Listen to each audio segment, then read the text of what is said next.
kabajamtoota qondaalota adda bilisummaa Oromoo asitti argamtan, kabajamtoota miseensota adda bilisummaa Oromoo waliigalaas jirtan, kabajamtoota abbootii gadaa, maatii wareegamtoota, qeerroof qarree bilisummaa Oromoo asitti argamtan, kabajamtoota uummata magaalaa Baakkoo fi naannoo ishii asitti argamtan, baga guyyaa walgahii akkanaa haala amma adda bilisummaa Oromoo keessa jiru walii ibsuuf asitti argamne walgahii akkanaa nu dandeessiftan ulfaadhaa fayyaa ta'an siniin jedhu.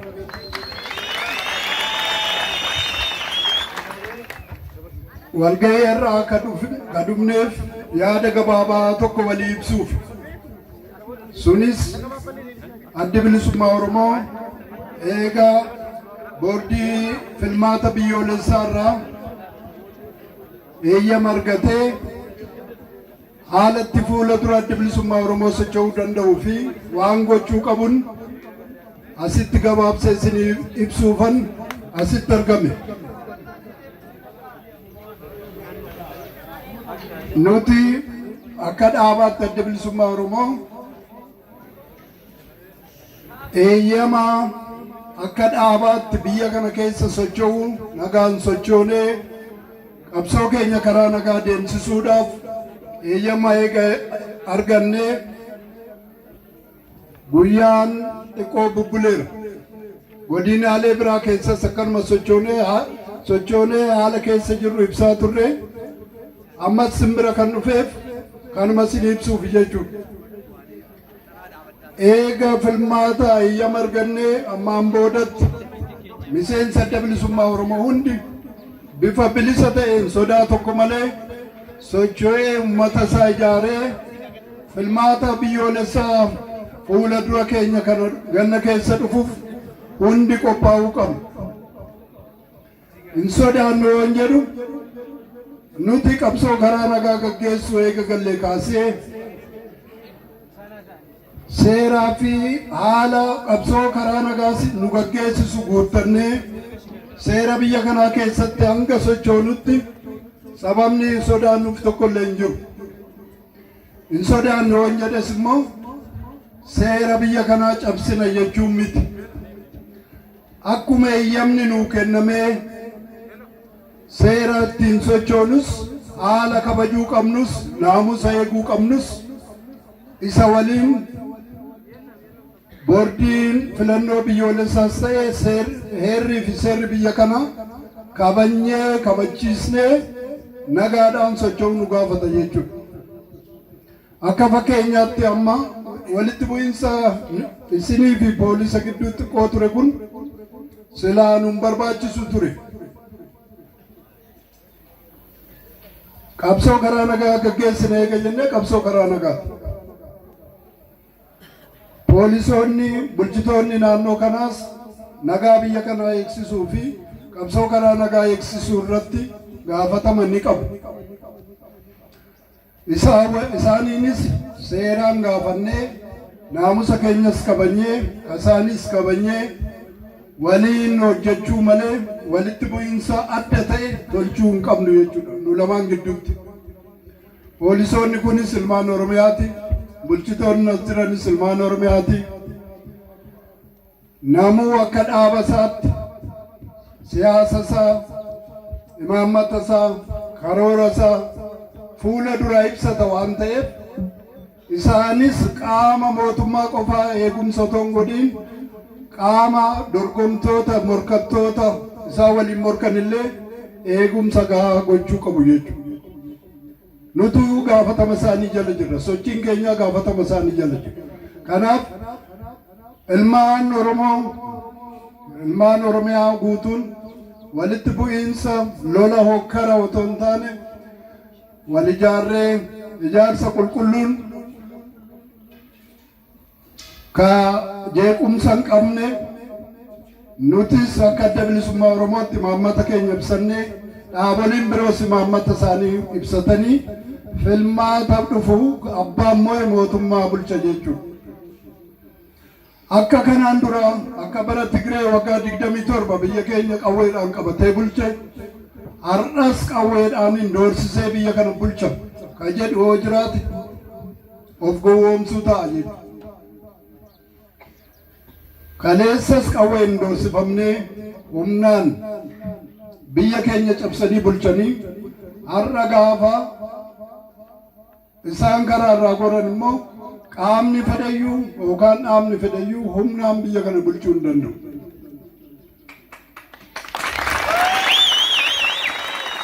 Yoo humnaan bulchina jedhanii itti gamanillee haalli qabsoon Oromoon ga'ee fi dammaqinsi ilmaan Oromoo eenyu keenyaafuu hin eeyyamu, humnaanis eenyu wal bulchuu hin danda'u.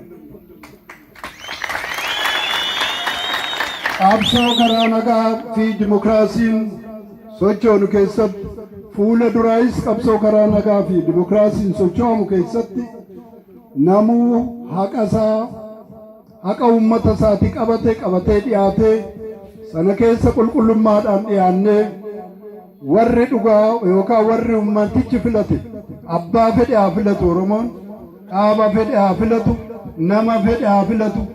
Ka Oromoon filate addi bilisummaa Oromoo guutummaatti fudhata jechuudha. Akka kanaan dura qawweedhaan, doorsisaan, bittaadhaan, humnaan, hannaan filmaanni ni deema yoo ta'e gama adda bilisummaa Oromootiin fudhatama hin qabu. Isa kana gochuu fi qeerroof qarreen bilisummaa Oromoo waardiyaa qabsoo Oromoo waan ta'eef nagaa biyya kana keessatti tiksuufis eegsisuufis waardiyaa biyyichaa waan ta'eef hundi keenya nagaadhaan qalbii guutuudhaan socho'uu qabna. Addi bilisummaa Oromoo akkuma jalqaba irraa isinii tuqee filmaata biyyoolessaa fi seenaa filmaata kanatti galuuf deemna. Isa kanaaf immoo dursa ijaarsa keenya akka gandaatti jiru qulqulleeffannee sagantaa keenya fuula duraa imaammata adda bilisummaa Oromoo Oromoodhaa qabu maal akka ta'e fuula duraa yeroo duula filmaataa gaggeessinu keessatti bal'inaan walii ibsina jechuudha. Ammatti kan nurraa eegamu hunda keenya ijaarsa hoo jennu tarii nama gariitii nu galuu dhiisuu ni mala. Qabsoon kaleessa gaggeessaa turre qabsoo riphee lolaati, qabsoo diddaa fi xumura gabrummaa gaggeessaa turre. Har'a yeroo karaa nagaa gaggeessina jennee karaa nagaatti dhufnu immoo qabsoon karaa nagaa tartiiba foormulaa yookaan akkaataa hojii mataa isaa danda'e qaba jechuudha. Qabsoon karaa nagaa karaa nagaa gaggeessinu obsa guddaa nu barbaada. Qabsoon karaa nagaa gaggeessinu mala guddaa nu barbaada. Akka duraa lollee, akka duraa fincillee, akka duraa karaa cufnee, akka duraa waan barbaanne humnaan goone qabsoon karaa nagaa nuuf hin xumuramu. Dhuguma nuti ilmaan Oromoo uummata Oromoo fi Oromiyaa ayyaanna yoo ta'e ijaarsa keenya qulqulleessinee ammarraa kaanee gubbaarraa aga gaditti gadirraa gandarraa kaasee caasaan keenya aga gubbaatti qulqullummaan ijaaramnee qophaa'uu qabna jechuudha. Kun immoo dirqama hunda keenyaati. Ka dirqama hoogganaa adda bilisummaa Oromoo, qondaalota adda bilisummaa Oromoo, dabballee adda bilisummaa Oromoo miti. Keenya qofaa miti. Adda bilisummaa Oromoo guyyuma galarraa kaasee qabsoo kana uummata Oromoo bal'aatti kenna. Abbaan qabsichaas yaa uummata Oromoo qabsoo kana fuudhiiti gaggeessi jedhee dirqama guddaa ofirraa dabarsee uummatichatti kenna jechuudha. Yeroo kana jennu adda bilisummaa Oromoo iyyuu qabsoo gaggeessu keessatti dogoggora godhee yoo argame uummanni Oromoo otoo bira hin darbiin sirreessuu qajeelchuu dabballeen adda bilisummaa Oromoo qondaalli adda bilisummaa Oromoo yoo akka nuti balaaleffannu sana deebi'ee badii hojjeta ta'e uummanni Oromoo otoo bira hin darbiin nu qajeelchee qabsoonsa akka karaarraan godhe cichee tiffatee filmaata kanaan ga'uu qaba jechuudha. Kanaaf uummanni Baakkoo fi naannoo ishii jirtan guutuun ammarraa kaasee dirqama guutuu dirqama dachaa adda bilisummaa Oromoo isinitti kenneera.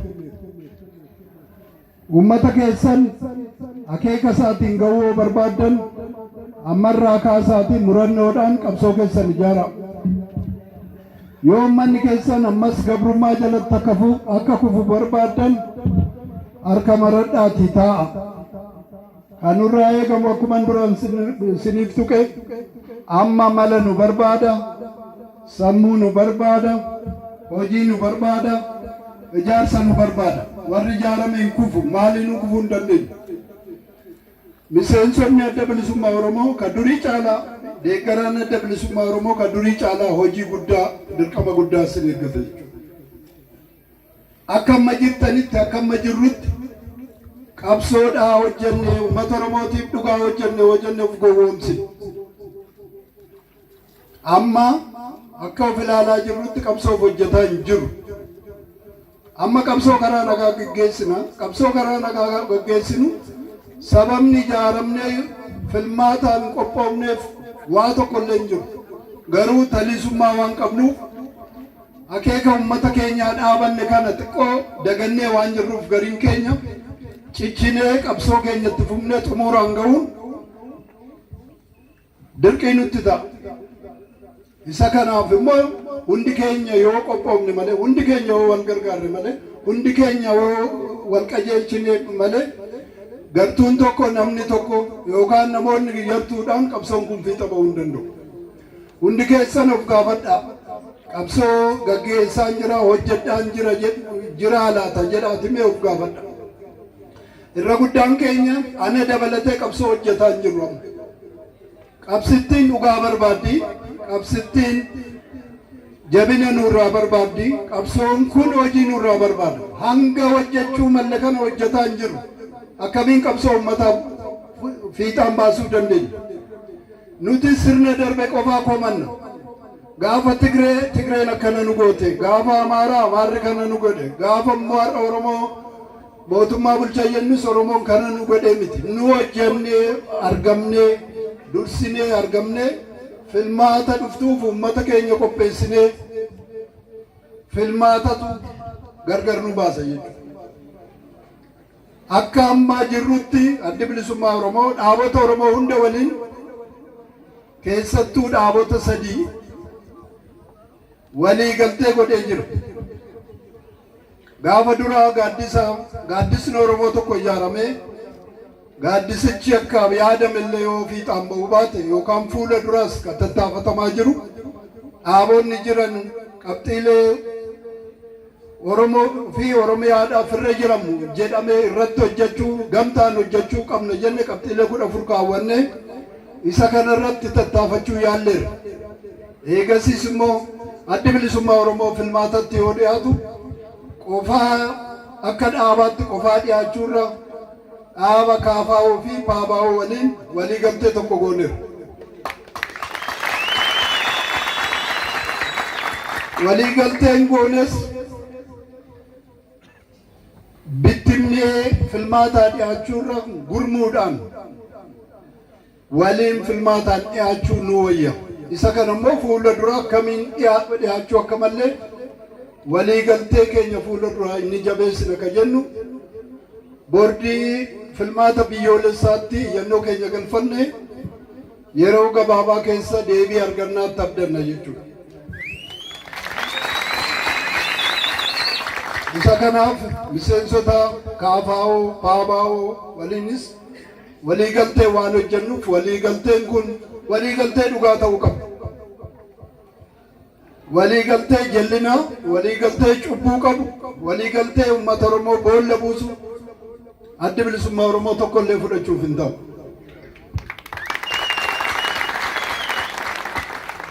Kanaaf walii galtee keenya cimsinee dhaabonni sadan kun filmaataan ni dhiyaanna.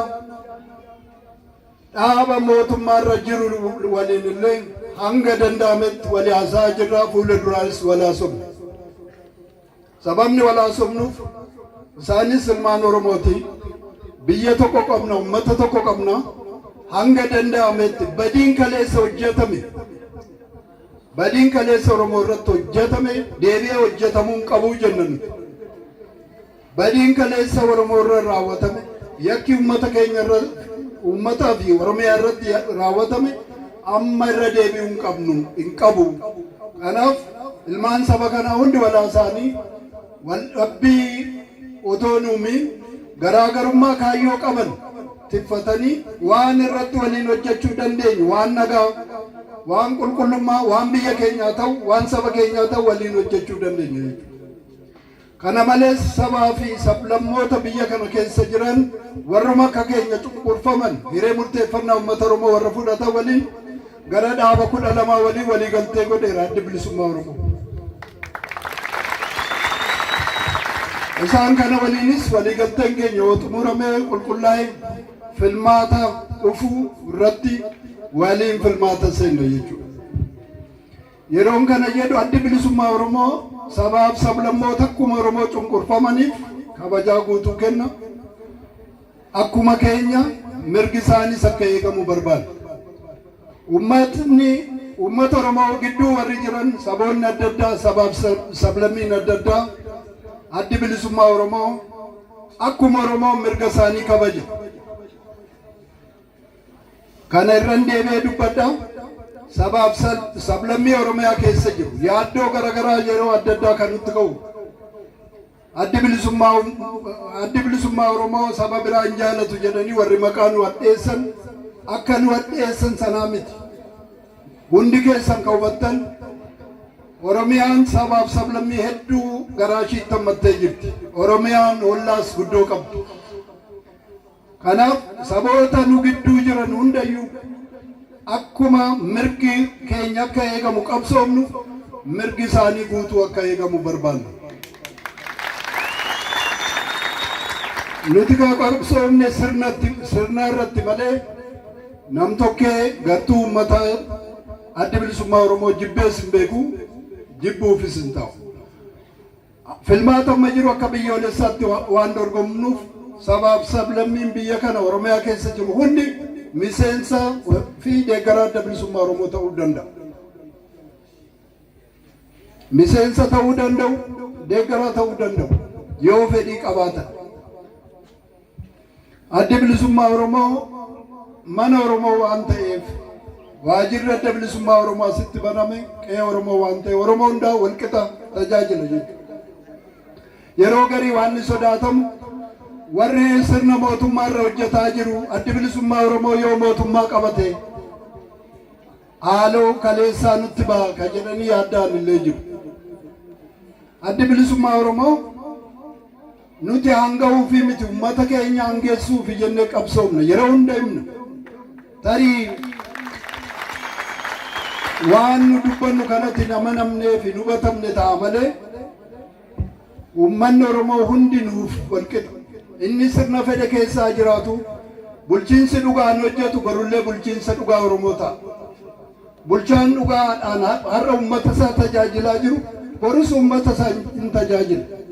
Poolisii har'a uummata isaa nagaan eegaa jiru boris uummata isaa nagaan eega. Qaamni nageenyaa uummata isaa nagaa uummata isaa hin tiksa taanaan boris nagaa hin tiksa. Qaamni siviil sarvisii kan akka qaamni fayyaa, qaamni barnootaa boris isumatu uummata isaa barsiisa, isumatu uummata isaa tajaajila kenna.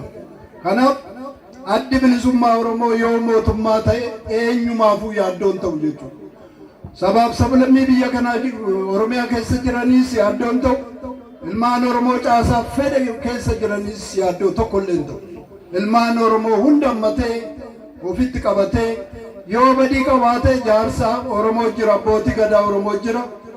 Seera qabnuun, aadaa qabnuun, rakkoo qabnu waliin furan.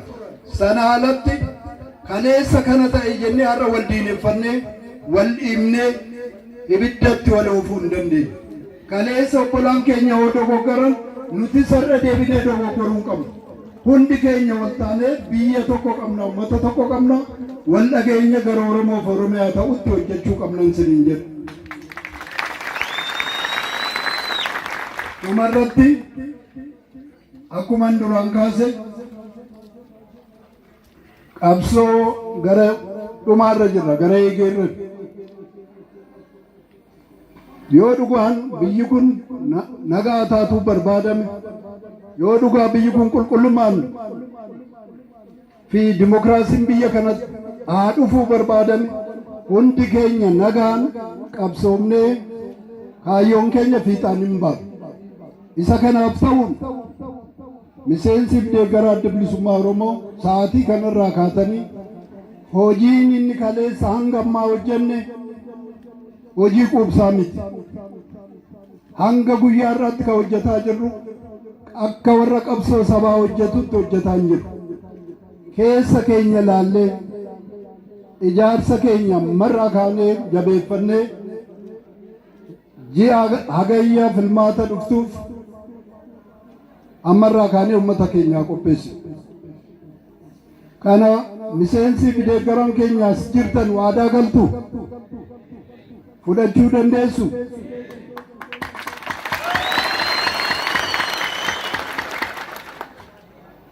Akka kaleessaa okkolaa deemnee uummata keenya otoo hin ijaaruu hin hafnee, akka kaleessaa bitaa mirga gorree,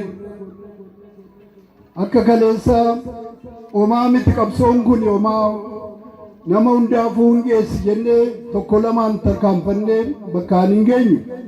Ammarraa kaanee haa jabaannu. Waan Oromoon waa milkeessuun jedha.